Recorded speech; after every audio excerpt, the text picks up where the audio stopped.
नमस्कार, FM news देख रहे हैं आप। मैं हूं आपके साथ प्रतीक्षा चहल।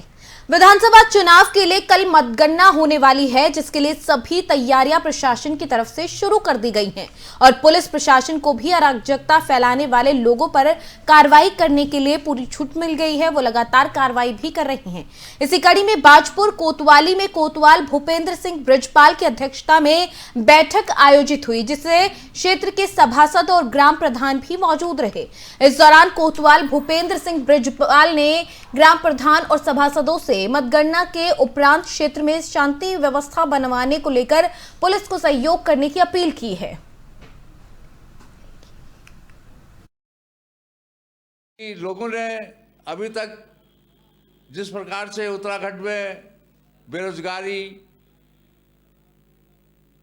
गरीबी, तेल इत्यादि बहुत कुछ, सड़कें, बहुत कुछ इस प्रकार से है कि जो उत्तराखंड में अभी भी भली भांति रूप से जनता को नहीं मिला है। तो उन्हें पूर्ण रूप से हरीश रावत जी पर विश्वास है कि ये आएंगे तो विकास, ये उत्तराखंड का चौमुखी विकास करेंगे। तो मेरा आदरणीय परम पूज्य माननीय राष्ट्रीय अध्यक्ष सोनिया गांधी जी से आग्रह है कि मुख्यमंत्री हरीश रावत जी को ही आप बनाएं। उत्तराखंड में कांग्रेस बहुमत के साथ में मतदान हुआ है और हरीश रावत जी।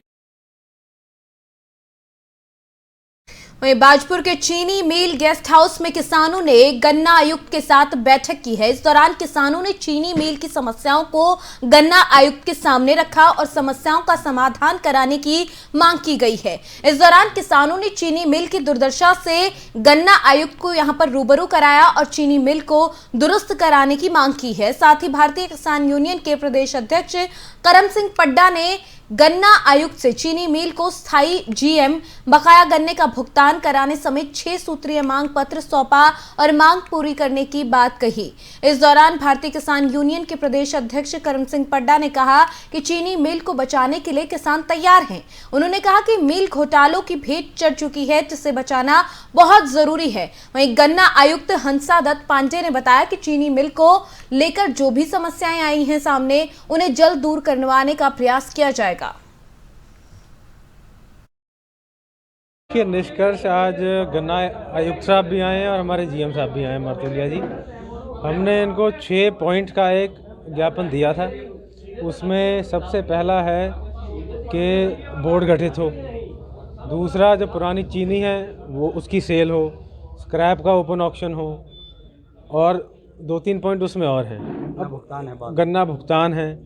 उनका कहना ये है कि अभी कोई शासन तो ऊपर है नहीं।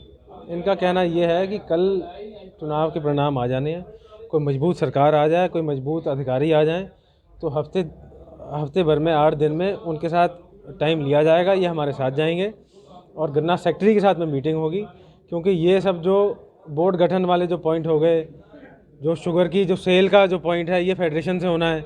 ये सब देहरादून लेवल के काम है, ये सब शासन के काम है। तो हफ्ते में हो जाए, 8 दिन में हो जाए, 10 दिन में हो जाए, सेक्रेटरी साहब के साथ मीटिंग। खबर भगवानपुर से है, जहां पर पुलिस के हाथ बड़ी सफलता लगी है। ट्रक चुराकर बेचने जा रहे 2 बदमाशों को पुलिस ने धर दबोचा। पुलिस ने बदमाशों की तरफ से चोरी किए गए ट्रक को भी जब्त कर लिया है। बता दें कि 6 मार्च को तहरीर देकर बताया गया था कि उसका ट्रक मोहल्ले के बाहर ही खड़ा था, जिसको अज्ञात लोगों ने चोरी कर लिया। पुलिस को जैसे इस घटना की जानकारी हुई, तुरंत पुलिस ने अज्ञात चोरों की धरपकड़ शुरू कर दी। वहीं मामले का खुलासा करते हुए पुलिस क्षेत्राधिकारी ने प्रेस कॉन्फ्रेंस कर बताया कि मुखबिर की सूचना पर दबिश दी गई और दोनों बदमाशों को गिरफ्तार कर लिया गया है। बदमाशों ने पूछताछ के दौरान बताया कि दोनों दोस्त हैं। अपनी जरूरतों को पूरा करने के लिए उन्होंने ट्रक चोरी की घटना को अंजाम दिया। फिलहाल पुलिस ने दोनों बदमाशों के खिलाफ मामला दर्ज कर दोनों को जेल भेज दिया है। 8 दिन को वादी मुकदमा में मंजीत सिंह ने थाने पर ये सूचना दी कि उसका ट्रक 40,000 था, जो किशन में स्क्वाटन फैक्ट्री के पास खड़ा था, उसको आगे अज्ञात बदमाशों द्वारा चोरी किया। इस सूचना पर पुलिस ने सारी कार्रवाई करते हुए इसमें टीमें बनाई गई। थाना स्तर से टीमें बनाकर इसमें 84 गली में CCTV कैमरे चेक किए। 2 अभियुक्तों को, इनमें सुमित और अमन, इनको ट्रक सहित गिरफ्तार कर लिया वहाँ बेगल से रिहाई बेसिस रहे थे।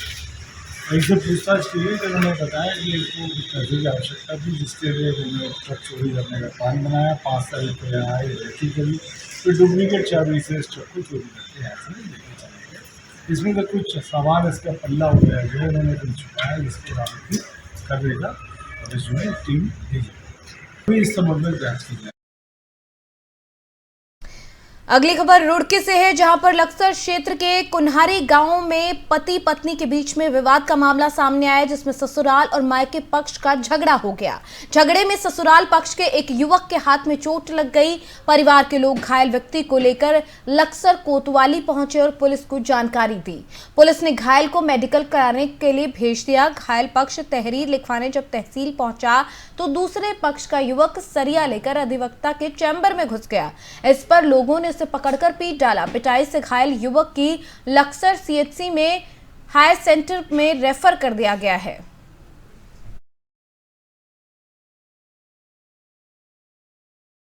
वहीं उत्तराखंड हाईकोर्ट ने हल्द्वानी के राजकीय मेडिकल कॉलेज के 27 छात्रों के साथ रैगिंग किए जाने के खिलाफ दायर जनहित याचिका पर सुनवाई की। मामले को सुनने के बाद कार्यवाहक मुख्य न्यायाधीश संजय कुमार मिश्रा और न्यायमूर्ति आरसी खुलबे की खंडपीठ ने इस पूरे मसले को लेकर जांच के आदेश दे दिए हैं। कुमाऊं कमिश्नर और डीआईजी कुमाऊं की 2 सदस्यीय कमेटी गठित की है।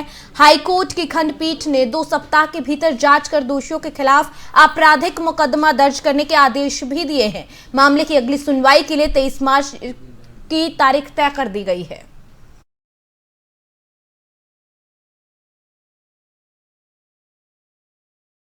एग्जिट पोल के नतीजे आने के बाद कांग्रेस के वरिष्ठ नेता और पूर्व राज्य मंत्री गोपाल रावत का कहना है कि नतीजे कांग्रेस के पक्ष में हैं और पार्टी के अनुमान से ज्यादा सीटें मिलेंगी। और आगे उन्होंने ये भी कहा, बीजेपी को आड़े हाथ लिया और कहा कि भाजपा चाहे तो एग्जिट पोल के आंकड़े देख अभी से खुश हो सकती है, लेकिन 10 मार्च को मतगणना के बाद कांग्रेस की विधानसभा में बहुमत में खड़ी दिखाई देगी। बैठक का उद्देश्य था कि जो मतगणना के उपरांत जो भारत निर्वाचन आयोग के द्वारा जो दिशा निर्देश दिए गए कि जुलूस आदि की मनाही है, इसके संबंध में ग्राम प्रधान और वार्ड मेंबर साहबान के साथ मीटिंग की गई है। और जो कैंडिडेट हमारे जो कैंडिडेट हैं विधायक के उसके कैंडिडेट हैं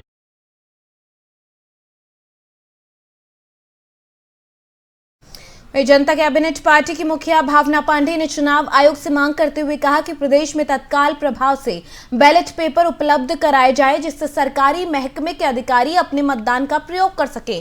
उन्होंने बीजेपी पर गंभीर आरोप लगाते हुए कहा कि बीजेपी चुनाव में पूरे तरीके से हार रही है, जिसकी बौखलाहट साफ देखी जा रही है। उन्होंने कहा कि चुनाव परिणाम को आने में मात्र उन्होंने कहा कि चुनाव परिणाम को आने में कुछ ही वक्त बचा है और ऐसे में चुनाव ड्यूटी में लगे सरकारी कर्मचारियों को बैलेट पेपर उपलब्ध नहीं कराए गए, जो किसी तरीके से बड़ी साजिश की तरफ इशारा करते हैं। उन्होंने कहा कि सरकारी महकमे के अधिकारी कांग्रेस के पक्ष में मतदान करना चाहते हैं और इसी के चलते बीजेपी प्रदेश में बैलेट पेपर उपलब्ध नहीं करने दे रही। उन्होंने कहा कि प्रदेश में कांग्रेस 50 सीटें जीतकर अपनी सरकार बनाने जा रही है और बीजेपी इस तरीके से चुनाव में बुरे तरीके से हार का सामना करने वाली है। कोई खरीद फरोख्त नहीं कर सकती है। हरीश रावत जी के चेहरे पर जनता ने मतदान किया है, तो कांग्रेस 40 से 48 सीटों पर आ रही है, तो कहाँ खरीद फरोख्त कर लेंगे। ये लोग लगे हुए हैं 17 की तरह से सोच रहे हैं कि हम लोगों को खरीदे और खरीदे नहीं। इस समय जनता बड़ी जागरूक है। अभी भावना दीदी ने, हमारी बहन ने कहा है कि इस तरह से खरीद फरोख्त हम उत्तराखंड में नहीं होने देंगे।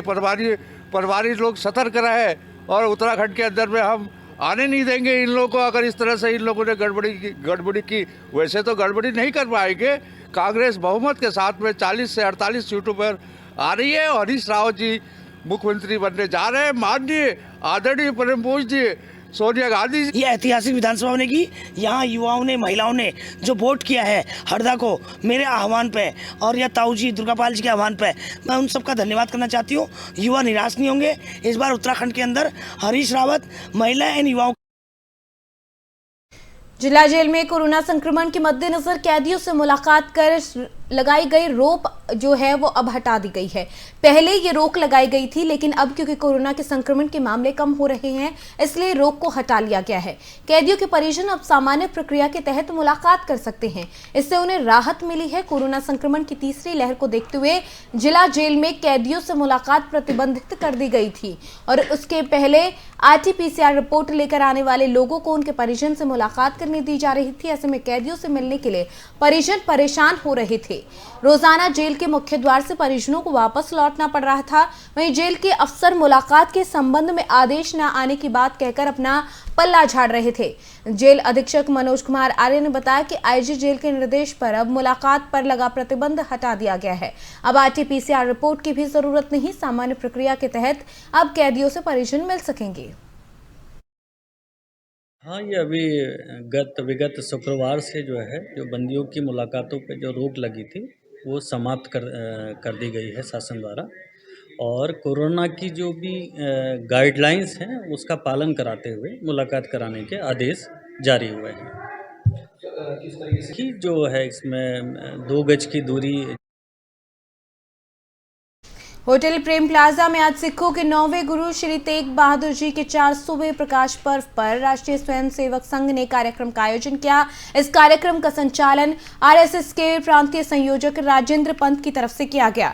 साथ ही विकास नगर गुरुद्वारे के अध्यक्ष और विकास नगर व्यापार मंडल के अध्यक्ष अमरजीत सिंह, राजू सिख धर्म के अजीत कोचर, दिलबाग सिंह और BJP के प्रत्याशी मुन्ना सिंह चौहान ने इस कार्यक्रम में शिरकत की है।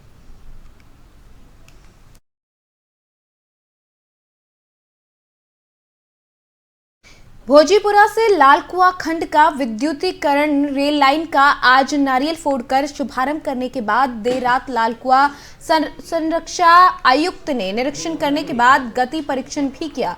पूर्वोत्तर रेलवे के इज्जत नगर मंडल के भोजीपुरा लालकुआ रेल खंड का विद्युतीकरण कार्य पूरा हो चुका है। इस दौरान उनके साथ मंडल रेल प्रबंधक आशुतोष पंत सहित मंडल के तमाम अधिकारी भी मौजूद रहे।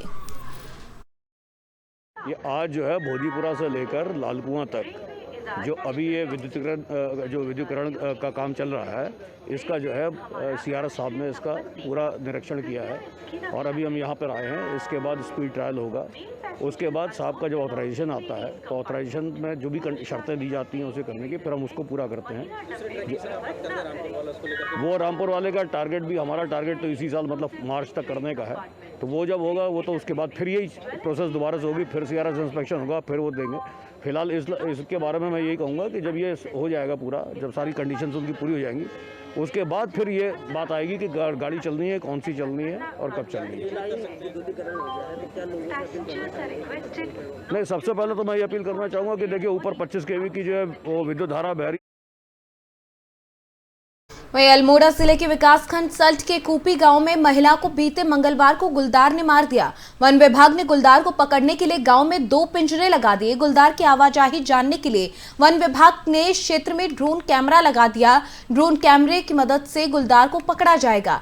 ग्रामीणों की सुरक्षा के लिए 2 रेंज के 20 वनकर्मी क्षेत्र में लगातार गश्त कर रहे थे और DPFO अल्मोड़ा महातिम यादव सल्ट क्षेत्र के कूपी गांव का निरीक्षण करने पहुंचे। वहीं DFO ने महातिम यादव ने गुड्डी देवी के परिजनों को 1,20,000 का चेक भी दिया। ग्रामीणों की सुरक्षा के लिए अल्मोड़ा वन प्रभाग और जोरासी रेंज के वन कर्मियों की 2 टीमें भी लगातार क्षेत्र में गश्त कर रही हैं। इनमें 20 वनकर्मी शामिल हैं। वनकर्मियों की टीम गांव में घर घर जाकर लोगों को सचेत भी कर रही है।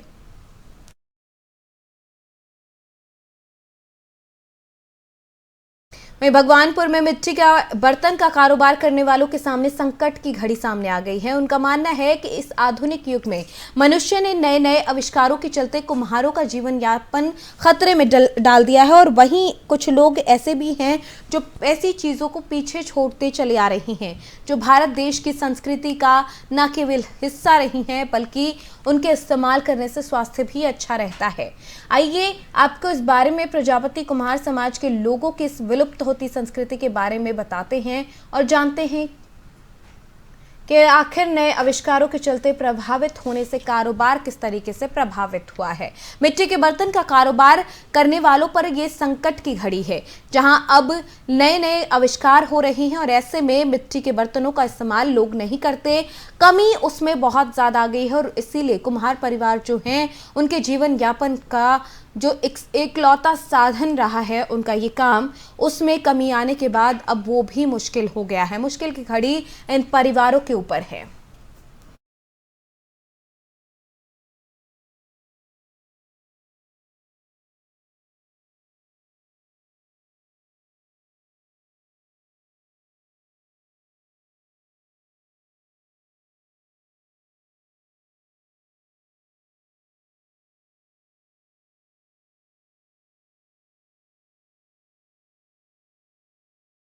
चलिए, देवभूमि उत्तराखंड में फिलहाल मेरे साथ इतना ही, लेकिन आप देखते रहिए FM न्यूज़। नमस्कार।